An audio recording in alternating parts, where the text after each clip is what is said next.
Connecting your bank account to Venmo allows you to transfer funds easily and make payments. Here's how to do it. Open the Venmo app.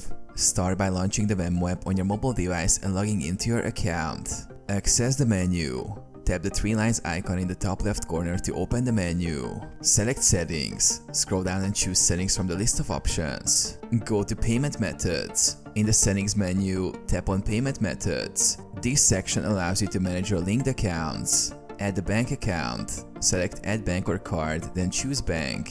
You will have the option to add your bank account manually or through your bank's login credentials. Enter bank details. If you choose manual entry, provide your bank's routing number and your account number. Ensure the information is accurate to avoid any errors. Verify your account. Venmo may require verification through small test deposits. Check your bank account for these deposits, then confirm the amounts in the Venmo app. Complete the process. Once verified, your bank account will be linked to your Venmo account, allowing for easy transfers and payments.